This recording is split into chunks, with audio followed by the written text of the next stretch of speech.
Et bonjour à toutes et tous, il est 10h, bienvenue dans notre émission La Radio des Villages. Pour celles et ceux qui ne la connaissent pas, en 3 mots, le concept c'est d'installer le studio dans un coin de la vallée, venir vers vous pour discuter. C'est une émission qui est rendue possible grâce au soutien de la communauté de communes de la vallée de Chamonix et on les remercie.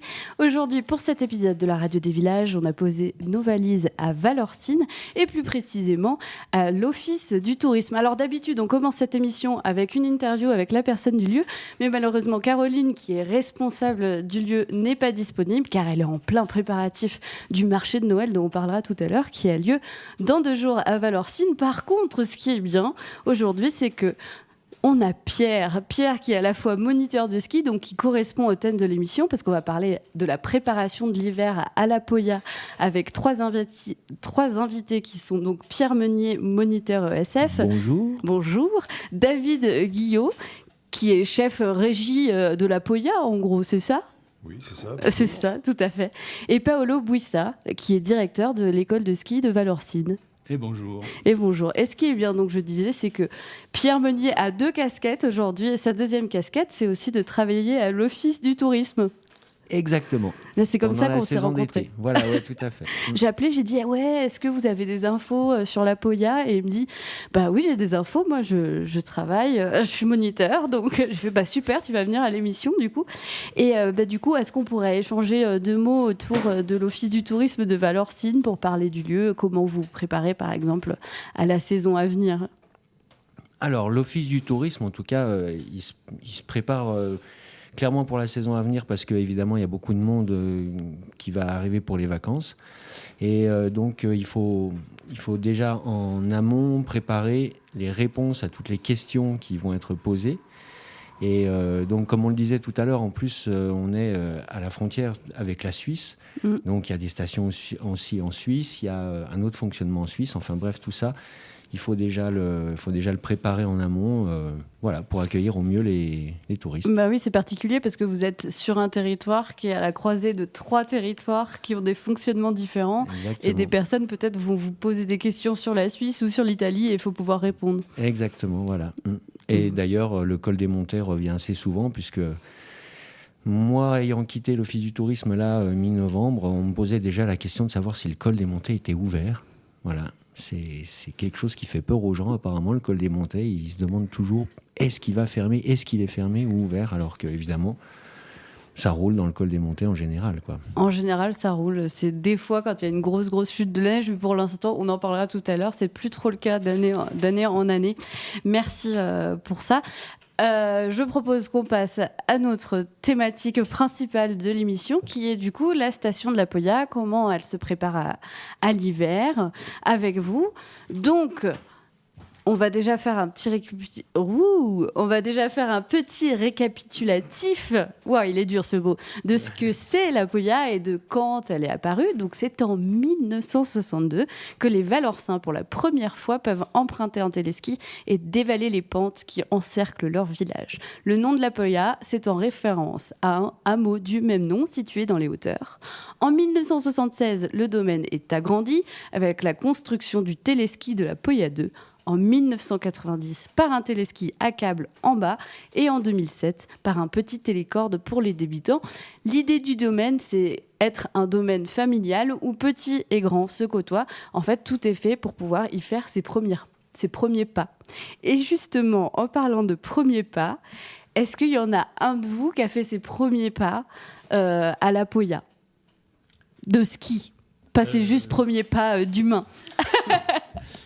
Pas moi, non. Je ne suis pas originaire de Valorcine, je n'ai pas grandi à Valorcine, donc non. Mais est-ce que vous vous souvenez des premiers pas, au moins, que vous avez fait à la station de La Poya, que vous soyez petit ou grand ? Alors oui, moi je peux vous raconter mes premiers pas à ski à Valorcine. C'était avec des patinettes à la patte. C'était pas à la station de La Poya, mais on voit très bien la station de La Poya depuis cet endroit-là.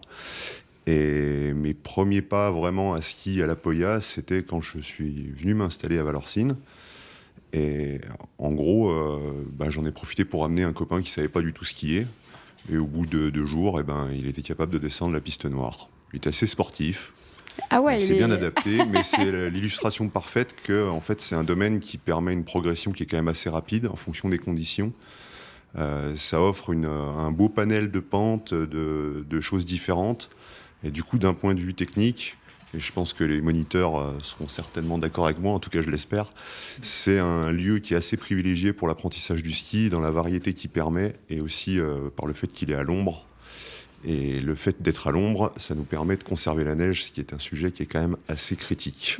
Justement, autour de cette table, il y a Kirstine qui est la technicienne de l'émission aujourd'hui, mais qui a aussi un micro. Bonjour.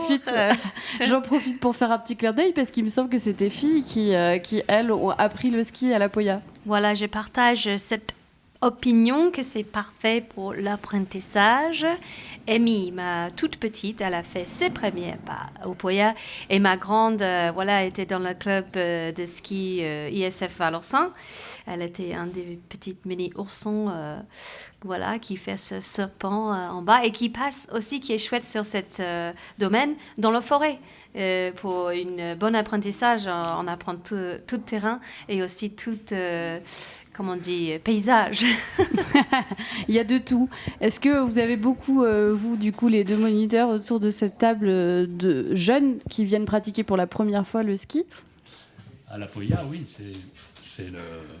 comme on le disait, c'est l'endroit idéal pour le début, pour les premiers pas. Et donc, on a à l'école de ski un jardin d'enfants, ce qu'on appelle un jardin d'enfants, donc un lieu où les petits, à partir de 3 ans, ils peuvent commencer à s'initier au ski et faire les premiers pas. Ouais. Et ils restent souvent, vous les voyez grandir ? On les voit grandir, et puis alors il y a un autre sujet, c'est que maintenant à Vallorcine, depuis 2005, on a aussi la liaison avec le domaine de Balme, donc la télécabine. Donc avant, on les gardait un peu plus longtemps à la Poya, jusqu'à la 3e étoile, et plus loin, compétition. Et maintenant, à partir de la 2e, 3e étoile, et que ça soit avec les parents ou avec les cours de ski, on va skier sur le domaine de Balme. Voilà, donc la Poya, ça évolue et devient de plus en plus un domaine débutant, même s'il y a, comme David disait, la possibilité de skier sur des pentes raides et dans la forêt très variées. Ouais. Donc c'est pour ça que ça en fait un domaine familial privilégié, parce que en fait, quand on vient en famille, on n'a pas tous le même niveau, et du coup, pendant qu'il y a le petit qui fait ses premiers pas, il y a les frères et sœurs qui peuvent aller s'amuser sur d'autres pistes. Tout à fait. Bon. C'est idéal. Ouais. Oui, c'est vrai. Ça fait combien de temps tout ce que vous travaillez ici, Pierre, par exemple ? Moi, ça va faire 20 ans. Ça fera 20 ans cet hiver que je suis moniteur de ski ici à Vallorcine. Et d'ailleurs, pour revenir à ce que tu disais tout à l'heure, moi je me rappelle en fait de mes premiers pas maintenant sur la Poya. Ça a été pour un entraînement en slalom. Et ça partait du sommet dans la noire. Et là, je peux te dire que fallait s'accrocher. Ah ouais. Quand on rapproche les spatules du bord, on se dit ouh là là, on rentre là-dedans. Et ça m'a. Ouais, j'ai trouvé ça impressionnant d'avoir cette diversité de pentes, et notamment cette piste noire là-haut où on se dit on a un domaine vraiment débutant en bas, et une fois qu'on est tout en haut à Poya 2, là on se rend compte que c'est un autre niveau, quoi. Et voilà, et d'ailleurs moi mes enfants ont appris à skier à la Poya, ils ont fait leur premier pas là-bas à la Poya sur les skis, et ouais, c'est idéal de toute façon comme station pour débutants, confirmés, il y en a pour tous les niveaux, et c'est vraiment super, quoi. Et tu te souviens des premiers cours que tu as fait il y a 20 ans à la Poya ? Comment tu te sentais ce jour-là quand on arrive pour donner son premier cours de ski ? J'étais super, j'étais excité, j'étais vraiment, j'étais super content de découvrir cette petite station du coup que je connaissais un petit peu, mais de travailler là, je me disais c'est parfait, quoi. Ça, il y en a pour tous les niveaux. Et voilà, donc c'est vrai qu'on est à l'ombre, mais en même temps, on est abrité quand il y a tempête en altitude. On est bien mieux à la Poya, d'accord.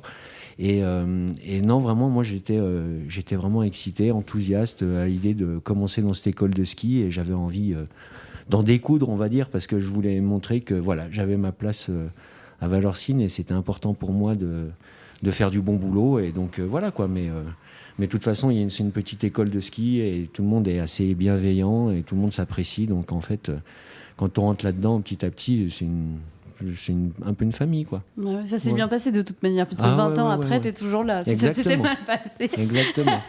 ça serait peut-être pas le cas. Et je Mais changerai pas. Bon, bah tant mieux. On parlait du coup d'ambiance familiale. Il y a combien de personnes qui travaillent sur le domaine de la Poya en tout, David? Je m'adresse à toi Alors, pour cette question. en tout, si on calcule juste les gens qui sont agents d'exploitation et qui s'occupent de faire tourner la buvette et le snack, ça fait 9 équivalents temps plein. Si à ça, il faut rajouter quand même une personne qui est assez essentielle, c'est le dameur, parce que sans damage, Il y a c'est pas de très piste. compliqué. On a la chance d'avoir un dameur qui fait un très bon boulot. Donc Mehdi Bidot, si tu nous écoutes, je te remercie Big up. publiquement. Voilà. Parce que faire ce travail de damage avec les conditions, la façon dont elles évoluent, bah, c'est quand même c'est un jeu. Je pense qu'il y a une quinzaine d'années en arrière, c'était comme jouer à la belote. Maintenant, c'est un peu plus comme jouer au poker. Voilà, les règles, elles évoluent un petit peu. Et donc, ça nous fait en gros une dizaine de personnes qui travaillent pour faire tourner la station. Et après, il ne faut pas oublier qu'autour, forcément, ça génère de l'activité. Et donc moi, je me suis amusé à faire un petit calcul. Et en gros, sur une saison hivernale normale, en comptant à peu près une personne dans chaque restaurant ou hôtel un peu autour, on est à peu près à 18% de l'emploi sur le territoire communal. Ce qui est quand même pas négligeable quand on Pas se du dit tout. que c'est juste 3 petits téléskis blottis dans un petit coin de la vallée à l'ombre. Bah Et oui. donc voilà, ça fait quand même une certaine masse dans les gens qui travaillent en hiver à Valorcine. Bah Voilà. oui, énormément. Ça fait vivre une partie du village. Ça fait vivre les commerçants qui sont au pied de la station. Ça fait vivre les monos. Enfin, c'est une vraie économie dans le village. Complètement, et c'est à la fois une économie et aussi une ouverture sur le monde qui est assez intéressante. Je pense en particulier au chalet-hôtel Ski Rock, donc le centre de vie et montagne, qui nous permet d'avoir quand même une clientèle que moi j'affectionne particulièrement. C'est tous les gens qui seraient jamais venus là sans l'aide de certains organismes, ce qu'on appelle le tourisme social. Et pour avoir travaillé au Grand Montais, quand on travaille au Grand Montais, quand on est agent d'exploitation au Grand Montais, on voit des gens passer qui ont 10 000 euros de matos neuf sur eux, qui disent des fois bonjour, pas forcément tout le temps. Et donc il y a un certain rapport qui s'installe le client est un peu roi, on va dire. Et à la Poya, le client, ça devient un copain. Parce qu'en fait, les prix sont beaucoup plus bas. Et on a un public qui n'est pas forcément habitué à la neige, qui reste dans un périmètre assez réduit pendant la semaine.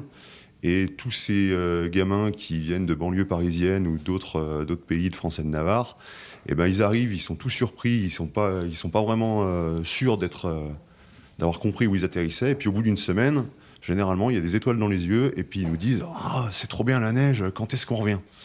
Donc ça, c'est quelque chose qui est très important dans le sens qu'on met, en tout cas que moi je mets dans mon boulot.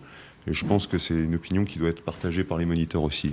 Oui, on peut rajouter, oui, effectivement, la diversité des pistes, comme on disait tout à l'heure, accessible à tout le monde, et aussi la diversité de la clientèle. Et c'est ce qui m'a passionné à Valorcine, c'est tout ça. C'est vraiment d'abord une passion à Valorcine, au-delà du travail, de l'argent. C'est vraiment la beauté des lieux qui m'a fait rester ici. Et c'est aussi la diversité dans le travail qu'on ne retrouve pas forcément dans d'autres stations de ski voisines, très voisines. Voilà. Donc Valorcine, c'est particulier. Ouais. Et comment vous êtes arrivé ici, vous? Moi, je suis arrivé ici par hasard. Je suis arrivé à Chamonix. Je travaillais pour le Club Med, à l'époque. Donc, une ambiance totalement différente. Et puis à l'UCPA Argentière. Et puis je suis arrivé un jour à Valorcine par hasard. J'avais des copains qui travaillaient ici. Et j'ai dit, là, il y a quelque chose à faire. J'ai envie de rester là. Voilà. Donc à la Poya, on y arrive par hasard et souvent on y reste. Ouais, on y reste, ouais, exactement. Donc ça fait 20 ans que je suis directeur de l'école de ski. Donc j'ai connu Pierre, Il y a 20 ans. jeune stagiaire, et d'autres moniteurs. Voilà. C'est ça. Alors non seulement on voit, du coup, on en parlait tout à l'heure, les enfants qui s'inscrivent pour leur premier pas en ski grandir jusqu'à peu près la 2e ou 3e étoile. Tu disais, on voit aussi ses collègues grandir puisque c'est une équipe familiale. Et en plus, j'imagine, des fois, on revoit des clients, comme tu disais, David, qui ont été scotchés par l'endroit et qui parfois reviennent d'année en année. Ça vous est arrivé, ça, d'en recroiser Oui, tout à fait. Enfin, on sait qu'on a une partie de clientèle qui est Des complètement habitués. habituée, quoi. Enfin, des gamins qui viennent nous voir, qui demandent l'appel pour aller faire un petit saut. On sait très bien que ça fait... pour ma part, je suis en train de préparer mon 5e hiver, donc ça fait 4 hivers que je les vois. Mais je sais bien qu'ils étaient là avant que je sois chef d'exploitation de la Poya. Et donc c'est assez plaisant. C'est aussi peut-être une forme de sécurité sur le domaine, parce qu'en fait, comme c'est très petit, que les gens connaissent quand même un petit peu l'endroit, et ben, en tant que responsable de la sécurité, c'est assez rassurant de se dire que voilà, on n'a pas des gens qui sont perdus au milieu de la montagne nulle part. À la Poya, même quand il fait vraiment très mauvais, ça nous est arrivé des fois d'avoir des groupes où il faut envoyer quelques pisteurs pour les aider à descendre parce qu'ils sont perdus dans le brouillard. Mais entre être perdu dans le brouillard à la Poya et être perdu dans le brouillard sur le domaine de Balme, c'est quand même... je préfère être perdu à la Poya. J'ai du mal à m'y perdre, mais c'est beaucoup plus rassurant quand même. C'est l'avantage... Pardon, excuse-moi. Non, ces domaines de basse altitude qui sont maintenant, depuis quelques années, en situation critique. Mais on en parle. Mais l'avantage, c'est que tout le monde peut y accéder à pied, les grands-parents, les parents, et les enfants sont en sécurité, quoi qu'il en soit. Et c'est l'avantage de tous ces domaines de basse altitude. Beaucoup plus convivial, beaucoup plus accessible à tout le monde. Oui, accessible à toutes et tous, ceux qui n'ont jamais vu la neige, ceux qui habitent au village, ceux qui débutent, ceux qui sont des pros et qui viennent se lancer dans la piste noire dont tu parlais tout à l'heure, Pierre, et qui t'a fait peur la première fois. Donc, et puis à tous les porte-monnaies aussi, parce qu'on en parlait tout à l'heure du prix qui est plus qu'abordable ici à la Poya. Aujourd'hui, le ski, c'est quand même de plus en plus cher. Et donc c'est vrai que c'est quand même un avantage qui vous permet aussi de toucher un public différent, j'imagine. Oui, c'est sûr que le choix de garder un forfait adulte à 20 € à la journée, ça a forcément des implications économiques. Après, c'est pas moi qui personnellement décide du tarif, c'est une régie. Donc c'est le conseil municipal qui vote et qui prend des délibérations et qui dit on va mettre telle et telle orientation. Mais pour le coup, oui, il y a une logique qui est assez intéressante à ça. Et de garder un pied d'accès dans le ski. Moi, j'ai, par exemple, totalement conscience que si j'étais né ailleurs, j'aurais jamais mis les skis aux pieds. Je suis né à Taninges, donc de l'autre côté du Buet, c'est pas très loin. C'est moins loin à vol d'oiseau qu'en voiture. Mais... et ben moi, si j'avais pas eu les bourses au ski, la navette quasiment gratuite pour aller à Prades-Lissement et le forfait saison à Prades-Lissement, ça aurait jamais été dans les budgets de mes parents de skier. Et en fait, je suis quand même devenu professionnel de la montagne quelque part. Bah, tout à fait. Donc ça débouche sur quelque chose et c'est important je pense, d'avoir ces portes d'entrée entre guillemets à bas prix pour que les gens puissent avoir ce petit morceau de neige, ce petit morceau de virage sans forcément avoir un compte en banque. Il y a une portée très sociale aussi dans le projet. Nous, oui, c'est ce qu'on se dit, les moniteurs, si on n'était pas moniteur, on ferait pas de ski. Parce que c'est pas possible, c'est trop cher. Donc nous, on a ces gros avantages, mais évidemment, c'est notre passion. Donc voilà, mais voilà, tout est dit, quoi. Si on n'était pas moniteur, on ferait pas de ski, on pourrait pas se le permettre. Tout à fait. Oui, il y a une grande majorité de moniteurs qui, depuis les années 80, vient des villes, elle n'est pas originaire de la montagne. Ça, c'est grâce à des associations comme l'UCPA, etc. Et puis, on a tous commencé, je crois en majorité, dans les petites stations de ski. Rarement, il y a beaucoup de moniteurs qui ont grandi dans les grandes stations, mais je crois que la majorité a commencé dans les petites stations. Parce que les parents ne pouvaient pas se permettre. Tout à fait. J'ai grandi personnellement pas ici. J'ai grandi dans le massif de Beldon, à 2 heures d'ici. Et il y avait une station justement familiale au-dessus de mon village. C'est vrai que tous les premiers pas des personnes du village, c'était là-haut. Et avant de sortir de cette station, il a fallu des années et des années parce qu'au final, même si c'est un petit domaine, tu connais tout par cœur. Donc en fait, tu t'éclates. Le fait de connaître. Tu t'appropries le domaine. Tout à fait. Tu te sens comme à la maison. Exactement. Moi, mes enfants, c'est ce qu'ils me disent, quoi.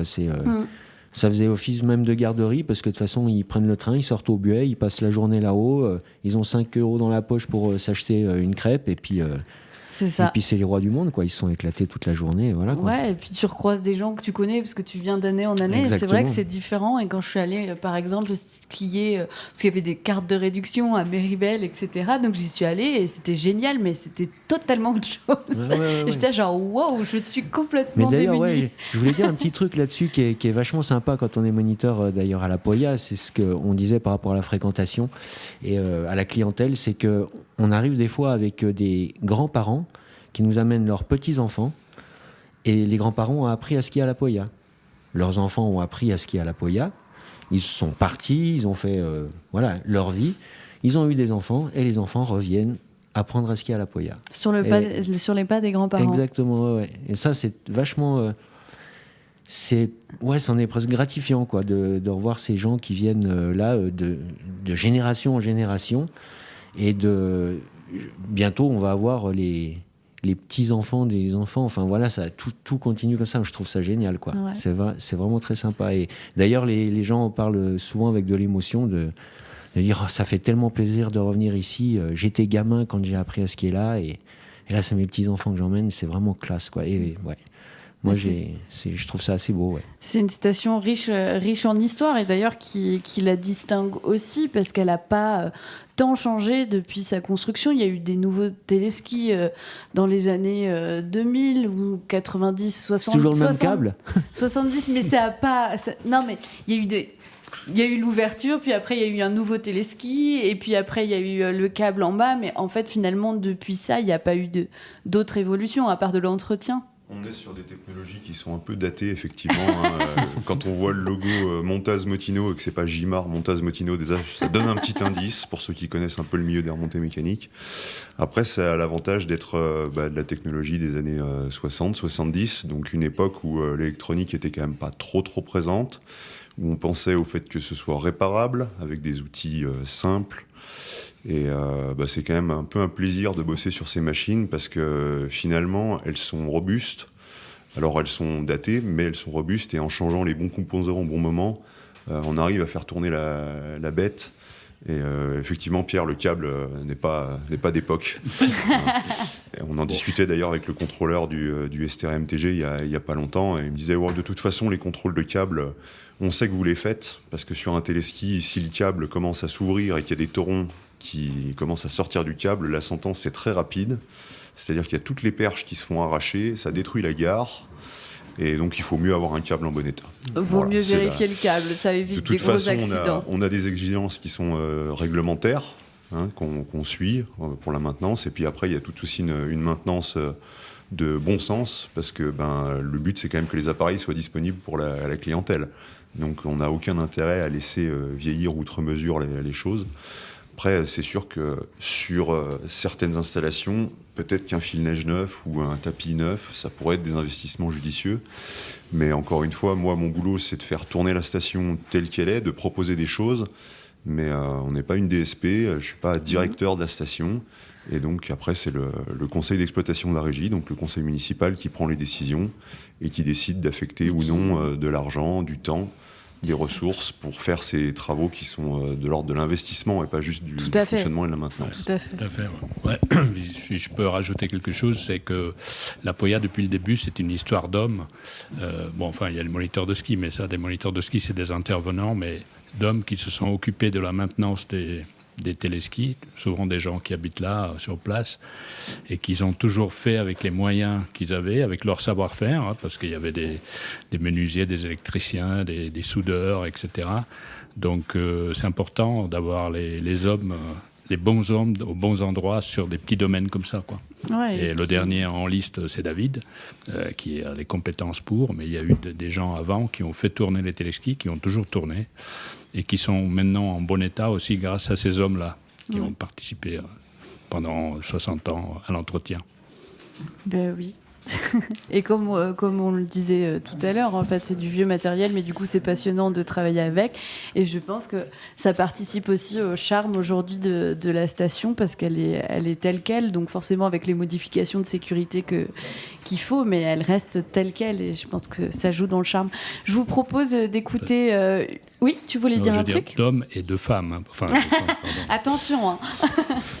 Oui, tu parlais de l'humain en règle générale. Oui. Pas de souci, on avait compris. Je vous propose d'écouter une petite musique qui s'appelle Heard Them Say. C'est de Dafunex, feat. ASM.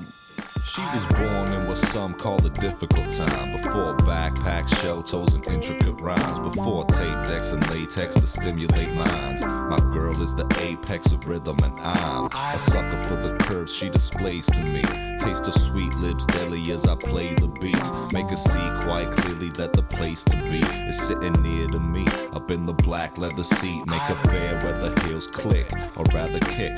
Sticks may break your bones, but not this little lady's here. She obeys and cheers when I whisper gently in her faithful ears. I say, baby, won't you let me come and stroke your skin? She wanna take control, so I'm already in. I don't know where her body starts, where mine ends.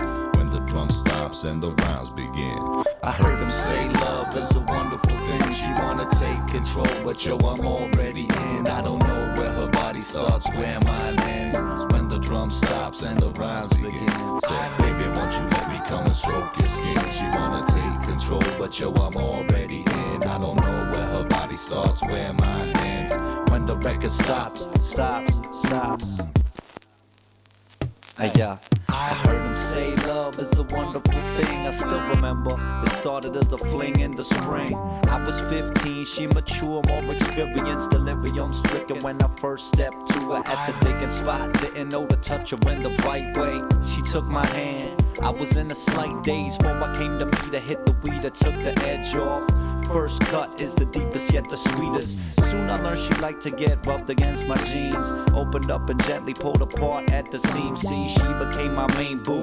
Down for whatever, kept spinning her for hours. No matter the weather, double trouble for my wallet. Though she never was a cheap date. Steep rates for that dime piece in the deep crate. When I move habitat, country or the state, leave my furniture behind for the sake of the plates. To this day, a serial offender. Psychedelic jazz, rare funk and a friend of old soul. Keep a stock of hip-hop when I spin it. Life moves at 33 rotations every minute. I heard him say love is a wonderful thing. She wanna take control, but yo, I'm already in. I don't know where her body starts, where mine ends.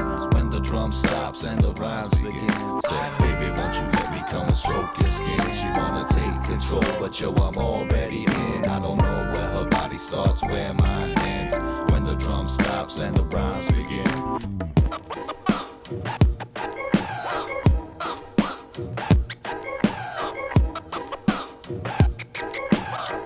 It's a fine line between love and addiction. Believe that. I heard him say love is a wonderful thing. She wanna take control, but yo, I'm already in. I don't know where her body starts, where mine ends. When the drum stops and the rhymes begin. Said, baby, won't you let me come and stroke your skin? She wanna take control, but yo, I'm already in. I don't know where her body starts, where mine ends. When the record stops. Et rebonjour et re-bienvenue dans la radio des villages. Vous êtes sur le 90.5 et vous écoutez Globule Radio. Alors je le rappelle, pour ceux et celles qui ne savent pas, la radio des villages, c'est quoi ? La radio des villages, c'est une émission où on déplace le studio dans un coin de la vallée, à chaque fois pour parler de vous, pour parler du territoire, ensemble. Aujourd'hui, on parle de la station de la Poya. Je suis avec David Guillot, chef d'exploitation de la station, Paolo Buissa, directeur de l'école de ski de Valorcine, et Pierre, moniteur à l'école de ski de Valorcine. Est-ce qu'on refait un petit bonjour ? Allez, un petit bonjour. Et je fais aussi Bonjour. le petit bonjour de Paolo aussi, qu'on attend. Qui est parti pendant la musique. Moi, je peux faire semblant d'être Paolo. Bonjour. Voilà, on avait une très bonne imitation de Paolo qui va revenir dans un instant. Justement, tout à l'heure, on abordait, on était plus dans l'explication de ce que c'est la Poya, son essence, l'ambiance qu'il y avait là-bas, qu'est-ce que vous faites, vos métiers. Maintenant, j'aimerais poser sur la table, cette jolie table en bois ronde autour de laquelle on est réunis, un sujet pas des moindres, puisque c'est l'avenir. On le sait, on a commencé à l'aborder tout à l'heure, l'avenir des petites stations familiales, c'est les stations qui sont le plus en danger. Et donc, je voulais parler de ça avec vous, déjà en commençant par vous poser une question. Quel est l'état d'esprit avec lequel vous abordez cette nouvelle saison 2025 ? N'importe qui, vous n'allez pas vous couper la parole, vous inquiétez pas. L'état d'esprit, c'est... Oui, l'état d'esprit, bon, on est toujours optimiste, parce qu'il le faut, parce que les réservations des clients dans une station de ski comme Valorcine commencent au mois d'août, septembre. Donc, les gens, ils sont quand même prêts à venir s'amuser au ski. Et donc, on ne va pas leur transmettre toutes nos inquiétudes, que ce soit au niveau de l'organisation et que ce soit au niveau du climatique. Forcément, on va y arriver. Moi, cette saison, je la vois un peu mieux que la saison dernière. C'est-à-dire qu'on n'a pas eu les quantités de pluie qu'il y a eu à l'automne dernier. C'est quand même blanc autour de nous. Donc, c'est un bon signe. Et oui, il y a déjà eu les premières chutes. Là. Il y a déjà eu les premières chutes de neige. Les températures vont à la baisse. Je suis plutôt optimiste. Tu sens là, ça va être l'hiver. Je sens quelque chose de bien, tout en étant réaliste. Et peut-être qu'après, on pourra parler de tout ça, quoi. Parce que les réservations sont bonnes, même en hausse par rapport à l'année dernière, un peu partout. Donc, il y a quand même un engouement. Les gens ont envie de venir en vacances à la montagne et ont envie de faire du ski. Pour l'instant, il n'y a pas encore tous les hivers qui sont mauvais. C'est vrai qu'il y en a. Il y a une alternance. Encore. Voilà, c'est ça. Voilà, en 2022, 2021, 2022, on a eu des bons hivers. 23, 24, un peu moins. 25, peut-être, ça sera bon. Voilà, c'est une alternance. Mais c'est ça qui est difficile, c'est l'alternance, c'est qu'on ne peut pas prévoir. Mais avant de parler de cette alternance, des difficultés, de l'incertitude, j'aimerais savoir, David et Pierre, vous, c'est quoi votre état d'esprit ?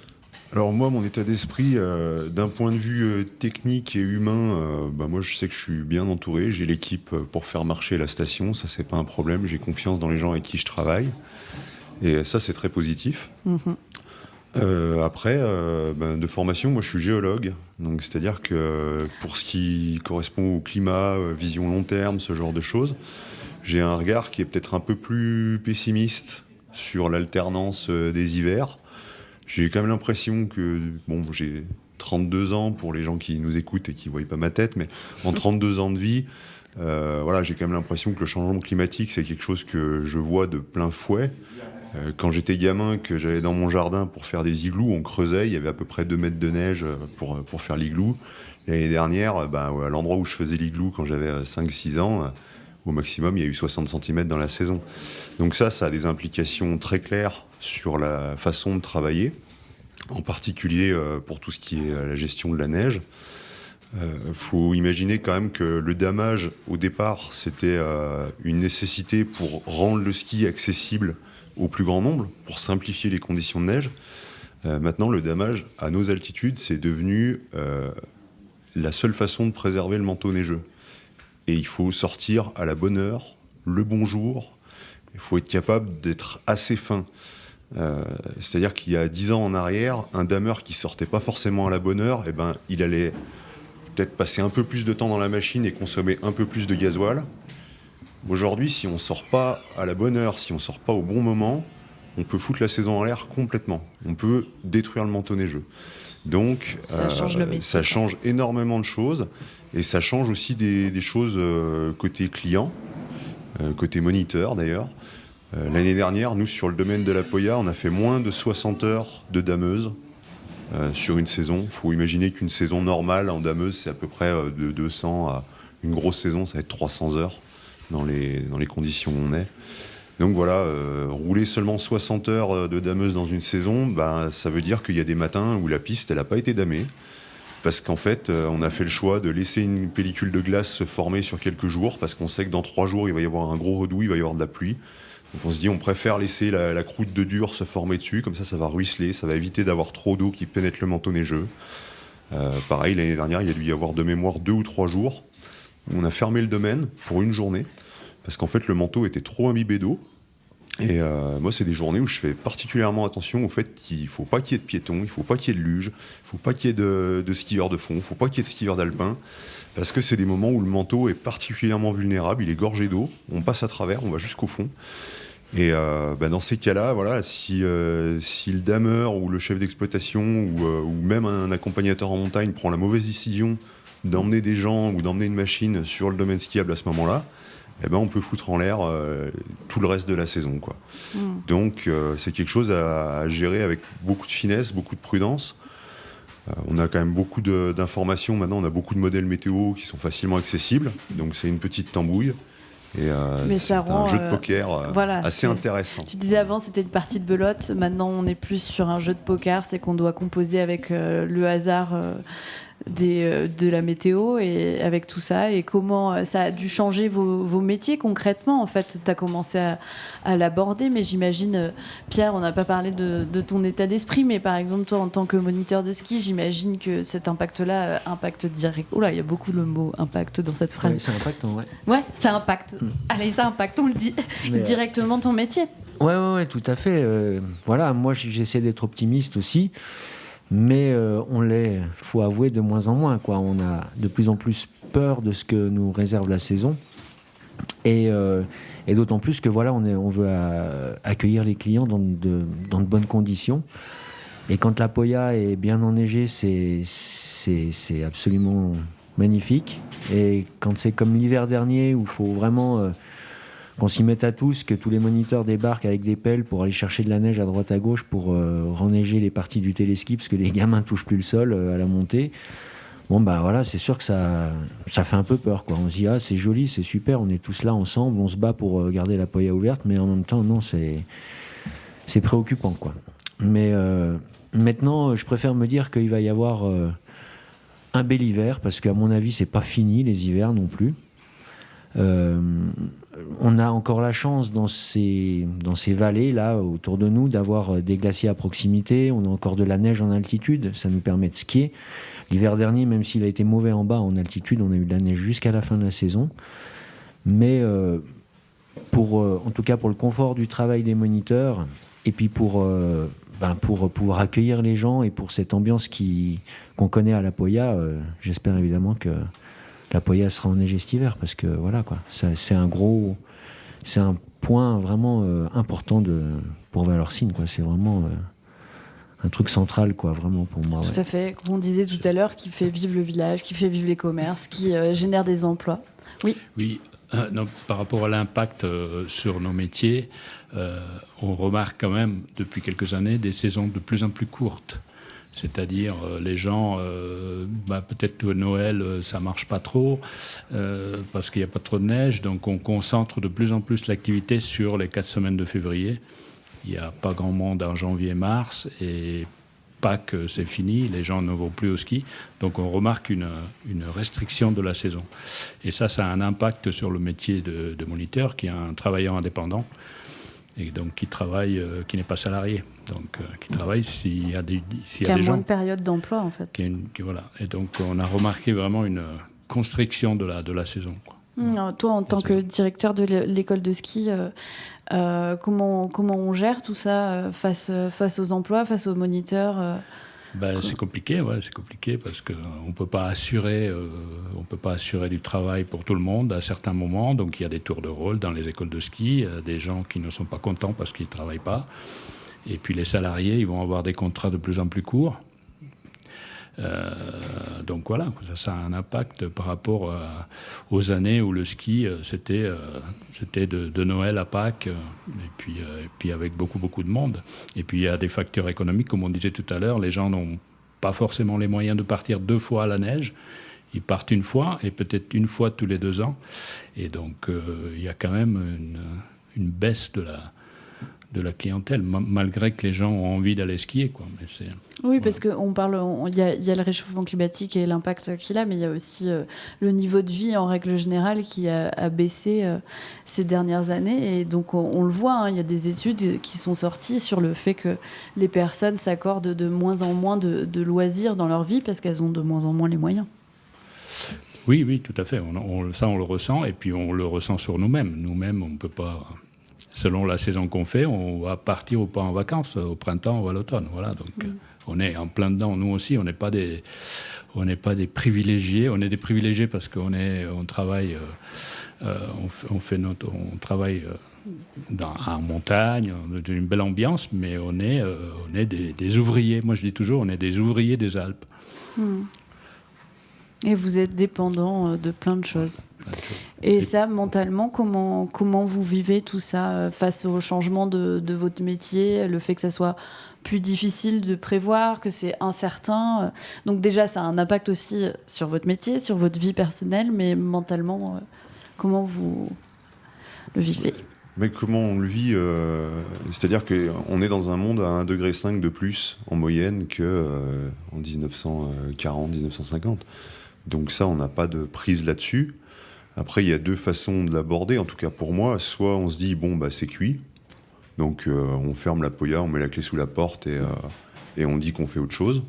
Soit on se dit, bon, bah, attendez, la poya, il y a quand même quelque chose qui est là. Il y a quand même encore des nuits qui sont froides. Il y a quand même encore un fil-neige qui marche. Il y a des gens qui sont compétents.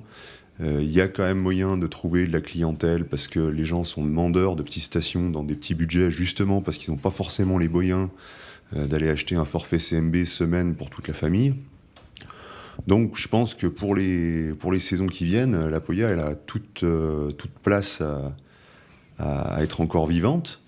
Après, voilà, il faut essayer de savoir comment on s'organise et qu'est-ce qu'on met en place pour faire quand même avancer les choses. C'est pas un état d'esprit qui est un optimisme complet, c'est pas un pessimisme complet non plus. Il y a des choses qui sont possibles. Et il y a des choses qui sont parfois contre-intuitives et qui sont pas si mauvaises que ça. Je vais vous donner un exemple. Oui, j'allais demander une précision. Je me suis amusé à faire un petit calcul de bilan carbone. Il s'est amusé à faire plein de calculs, alors, David, on adore. Mais David, il est chef, donc il faut qu'il cheffe. Mais on regarde la saison de damage, donc exclusivement la consommation de la machine. C'est une PB 600, donc piston bully 600 avec un treuil. Ça fait 450 chevaux à peu près. Et moi, quand je suis arrivé à la poya, ça tournait à peu près à 18 litres à l'heure. Consommation qu'on a bien réussi à réduire en adaptant nos modes de conduite. Donc, saison 2020-2021, on est à 4 tonnes 900 de CO2 qu'on a relargué dans l'atmosphère pour la neige. Saison 2021-2022, on est à 8 tonnes 900. Ce que disait Paolo, 2021-2022, on a eu un peu plus de neige, on a travaillé un peu plus avec la dameuse.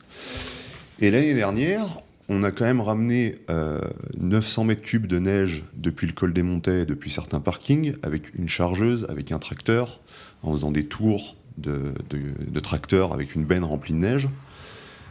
Et donc, c'est vrai que collectivement, et même personnellement, moi, ça m'interpelle de voir passer un camion qui transporte de la neige ou un tracteur qui transporte de la neige. On se dit, là, est-ce qu'on ne serait pas en train d'aller dans le mur ? Et bien, en fait, si on calcule la consommation de la dameuse, la consommation de la chargeuse, la consommation du tracteur, et je peux vous garantir que je ne les ai pas pris les plus basses possibles, parce que je suis parti à 31 litres à l'heure pour le tracteur. J'espère que pour Arnaud Rec, il consomme un tout petit peu moins que ça quand même. Et ben on arrive à 4 tonnes 6 de CO2 sur toute la saison pour tous les travaux d'enneigement. Ce qui fait qu'on est plus bas. C'est la première année où on émet aussi peu de CO2, alors qu'on a ramené de la neige depuis le col. Alors ça veut dire quand même qu'on est capable de faire des choses qui ne sont pas si déconnantes que ça d'un point de vue du climat et qui nous permettent quand même d'avoir une activité économique. Après, on peut pousser la logique encore un petit peu plus loin. Vas-y. C'est-à-dire que ce même volume de neige qu'on a ramené, on peut se dire, tiens, si on avait essayé de le produire sur place avec des captages de flotte et des canons à neige, on est dans une... que vous n'avez pas. Qu'on n'a pas. Hein. Pour l'instant, à la poya, on est exclusivement en neige naturelle, en enneigement naturel et en enneigement, on va dire, déplacé. Mais si on imagine un ou grand maximum 2 canons basse pression, donc un investissement assez peu coûteux, on aurait pu faire la même quantité de neige pour 450 kilos de CO2. Donc une demi-tonne. Allez, comptons 1 tonne si on avait dit on n'est pas trop bon dans nos réglages de canon. Ça, c'est possible parce que l'électricité française est très décarbonée grâce au nucléaire. Il ne faut pas perdre de vue le pourquoi du comment. Mais ça veut dire que ce soit en neige déplacée ou que ce soit en neige produite, parce qu'on a encore des nuits froides, ça existe encore. Il y a des nuits où on aurait pu produire. Là, dans le début de l'hiver, si on avait eu des canons à neige, ça aurait été possible de produire déjà des tas. Et donc après, ça, c'est des choix qu'on doit faire en tant que collectivité. Tout à fait. C'est des choix politiques.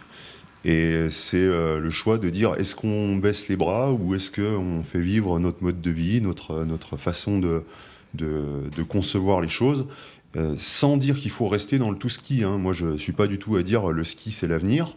On sait que de toute façon, là, on est à plus 1,5 degré. D'ici 10 ans, on sera à plus 2,5 degrés.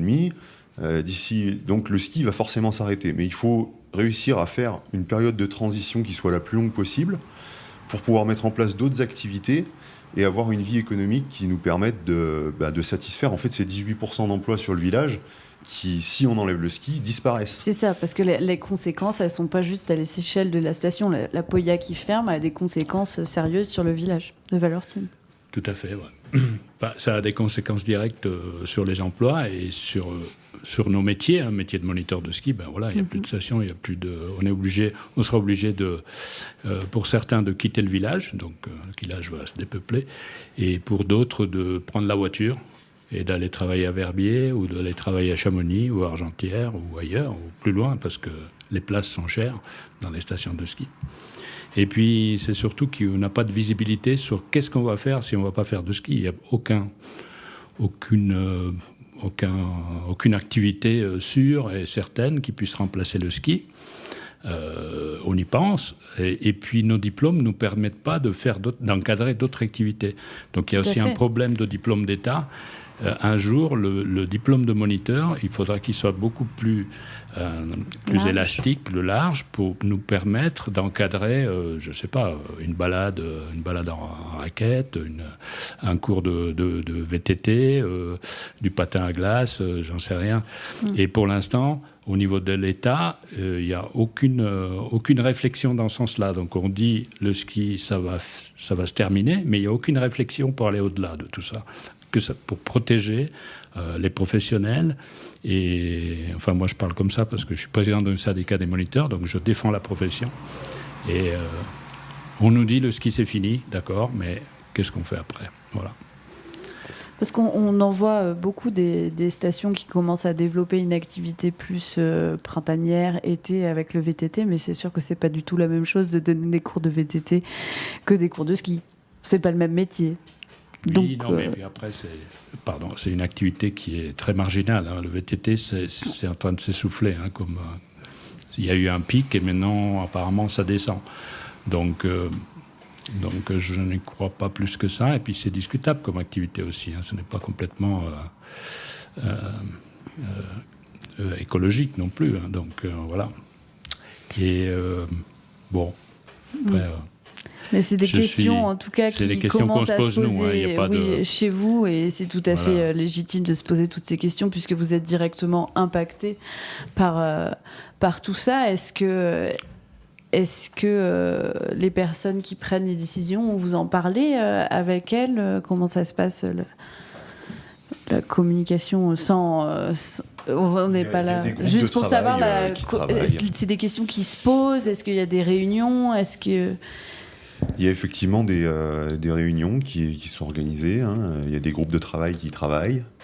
Après, concrètement, dans les faits, il y a quand même une certaine inertie au changement. Il faut savoir que, par exemple, je vous parlais de la neige artificielle tout à l'heure, en disant, peut-être que 1 ou 2 canons basse pression, ce serait quand même un investissement judicieux. Moi, dans les archives de la Poya, j'ai plus de 4 études qui ont été faites pour des projets d'enneigement. Il n'y a rien qui s'est jamais réalisé. Après, c'est un travail de longue haleine, forcément. Hein, la temporalité pour prendre des décisions, pour avoir des subventions, pour avoir des votes. Parce qu'on joue quand même avec de l'argent public. Donc c'est pas la même chose qu'un privé qui dit « Allez, tiens, j'ai trouvé un canon, je l'achète, je le mets, Et puis, tant pis pour l'Adréal, ils passeront plus tard et on verra comment ça se passe. Il y a plein de gens qui se sont fait taper, quand je dis gens, il y a plein d'exploitants qui se sont fait taper sur les doigts cette année par l'Office français de la biodiversité, par la police de l'eau, parce qu'en fait les quotas étaient très moyennement respectés. Donc il y a des petites stations qui sont dans le lot, il y a des grosses stations.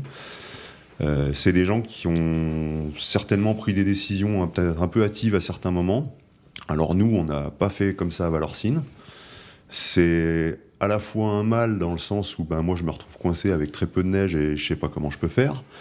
Et d'un autre côté, c'est peut-être ça qui nous sauve aussi, parce que si on avait un crédit à rembourser pour une installation à 1,6 million,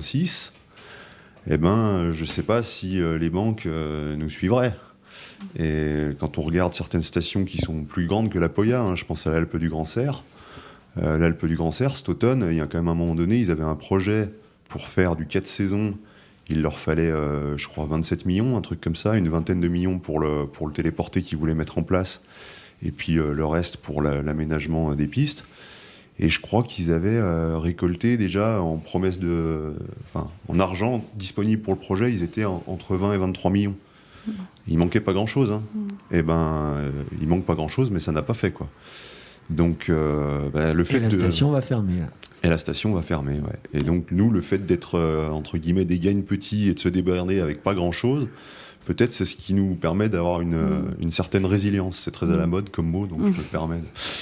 Donc, en tout cas, c'est des grands questionnements que tout le monde se pose et qui sont. Il y a des nœuds un peu de partout et les décisions ne peuvent pas se prendre qu'ici par les personnes qui travaillent. Ça va bien plus loin que ça. Il y a des enjeux beaucoup plus gros et en attendant, vous êtes. Pas forcé, c'est pas le mot, mais vous devez faire preuve d'adaptation tous les jours, chaque hiver, à chaque saison dans vos métiers. Moi, j'ai une question parce que vous avez beaucoup cité le mot optimiste, pessimisme. Est-ce que aujourd'hui l'optimisme, c'est difficile d'être optimiste ou c'est nécessaire aujourd'hui? Tintin, on part sur la question philosophique. Oui, Pierre. Je vais dire les deux, mon capitaine. Je ne peux pas me permettre d'être pessimiste. Bien sûr. Parce que ce n'est pas possible. Ce n'est pas possible parce que on emploie des gens, on envoie des mails aux clients pour des réservations et on ne peut pas transmettre le pessimisme. On est obligé de transmettre l'optimisme. Et puis on vit mieux en étant optimiste, même si on est déçu parfois. Et puis quand on est pessimiste, on a moins d'énergie, je crois. Donc on a besoin d'énergie, on a besoin de trouver des solutions, d'avoir le cerveau libre. Et donc il faut être optimiste. Et puis, si je peux me permettre, le développement durable a trois facettes. Donc il y a le côté d'environnement, il y a le côté économique et il y a le côté social. C'est pas que l'environnement. C'est pas que le côté économique, c'est pas que le côté social. Donc tout ça, ça va ensemble. Quand on parle de développement durable, on pense aux forêts, à la montagne, tout ça, mais c'est pas que ça le développement durable. Le développement durable tient compte des enjeux économiques, des enjeux sociaux, les hôpitaux, les transports, les écoles, et du côté environnement, la protection de la nature et la transmission d'une nature intacte aux générations futures. Voilà. C'est ça le développement durable. Et donc il faut être optimiste. Toi, David ? Moi, franchement, face au changement climatique, on est très bien situé ici. Il ne faut quand même pas perdre de vue qu'on a, sur la superficie de la commune, comparé au nombre d'habitants, je veux dire, moi, j'aborde le changement climatique à Valorcine en étant relativement serein. Alors peut-être qu'on aura des problèmes d'eau, peut-être qu'on aura des problèmes d'instabilité de moraines qui tombent. Évidemment, la nature, elle change. Et on est aussi un peu biaisé dans notre perception parce que là, cet été, une chute de pierre entre l'aiguille Maurice et l'aiguille d'Ancrenat dans le vallon de Bérard, d'un seul coup, ça fait le tour des réseaux sociaux. Tout le monde on voit passer des photos. Tout à fait. À l'Office du tourisme, j'ai reçu je ne sais pas combien de coups de téléphone pour avoir des interviews de ça. Oui, et on voit des photos qui circulent avec une pierre qui est énorme, qui est posée sur une passerelle. Cette pierre, ça fait 3 ans qu'elle y est. C'est une avalanche qui l'a posée là, et elle n'est pas tombée. Mais on en fait du sensationnel, et on a l'impression que la montagne se casse la gueule, tout part à volo. Bon, faut quand même se dire que, je sais pas, moi, quand j'étais tout gamin, je filais la main à mon grand-père pour couvrir les haricots au mois d'août pour pas qu'ils gèlent. Là, on arrive à avoir des tomates dans les jardins, c'est quand même plutôt sympa aussi. Donc, oui, il y aura peut-être pas le ski, mais de toute façon, on est en montagne, on est en altitude, il y a de la fraîcheur. Donc, je pense que si on fait un petit peu le minimum, on aura quand même des gens qui seront intéressés à venir faire du tourisme ici, à venir découvrir cette montagne, et on reste privilégié par rapport à plein d'autres endroits. On n'est pas soumis au niveau de la montée de la mer, on n'est pas en ville avec des îlots de chaleur complètement invivables. Après, voilà, ça pose une grosse question sur qu'est-ce qu'on va faire de nos emplois, comment on travaille, comment on amène un tourisme qui est plus écologique, qui est plus responsable. Je pense qu'on a toutes les clés pour que ça puisse être possible et pour qu'on puisse s'en sortir pas trop mal. Donc voilà, sur ce côté-là, moi je suis optimiste. Après, vous dire je suis optimiste sur la quantité de neige que je vais avoir sous les chenilles quand on va serrer les fonds, là non, je peux pas être optimiste. Je peux pas vous dire ah bah oui, on va pouvoir faire un slalom pour 150 personnes en mars. Tu ne peux que être C'est pas réaliste possible. avec les données qu'on a. Mais par contre, voilà, ne perdons pas de vue qu'on est quand même dans un endroit où je pense on a toutes nos chances face au changement climatique, beaucoup plus qu'ailleurs. Moniteur de jardin, on peut rajouter, du coup, Paolo, ça te va? Moniteur de jardin de roses, d'haricots. Oui. Mais, écoute. Et donc, par rapport à, à l'accueil des clients et puis au tout ski relatif, c'est-à-dire que les gens ils viennent ici aussi pour faire autre chose. Il n'y a pas que le ski. Et nous, on pratique plein d'activités. On a créé cette année, cet hiver, une patinoire. Oui, on en parlera tout à l'heure de cette patinoire. Ah, pardon. Non, vas-y. Non, une patinoire qui est complètement écologique. Il n'y a pas de glace, donc il n'y a pas de consommation d'eau, il n'y a pas de consommation de gasoil, etc. D'électricité. Et oui, pas de consommation du tout d'électricité, zéro. Voilà, donc on se donne, on réfléchit. On réfléchit au futur et on réfléchit aussi à l'alternance des activités quand les clients sont en station. Ils ne vont pas faire du ski toute la journée, ils vont faire une demi-journée et puis il faut leur proposer autre chose. Donc on est capable de s'adapter.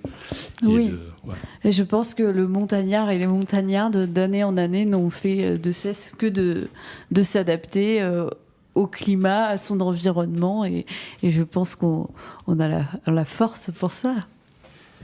Comme tu disais, avant c'était encore beaucoup plus difficile d'être montagnard qu'aujourd'hui. Il ne faut pas oublier qu'avant l'or blanc, la vie à Valorcine c'était quand même très différent. Très isolé. Dans la famille, on a un titre de consort de l'alpage de Balme, c'est-à-dire qu'on peut mettre 2 vaches dans l'alpage de Balme. Imaginez quelqu'un qui est agriculteur aujourd'hui, il n'a pas 2 vaches pour vivre. Donc il faut se dire quand même que quand nos grands-parents ils avaient une vingtaine d'années, ils étaient dans des conditions où il y avait 2 ou 3 vaches à la maison, quelques chèvres. La roue était encore très moyennement inventée dans le village. Il y en a quand même une progression de confort et d'aisance économique qui est assez impressionnante, je trouve. Et après, c'est à nous d'œuvrer pour qu'on continue à avoir une activité économique et d'essayer d'y mettre le plus de sens dans tout ça, parce que c'est sûr que si on veut s'obstiner à faire du tout ski ou si on veut s'obstiner à faire que du vélo, je pense pas que ce soit ce qui est recherché par le public de nos jours. Alors après, voilà, l'art a sa place, la culture a sa place, le sport a sa place, il y a plein de choses qui ont leur place.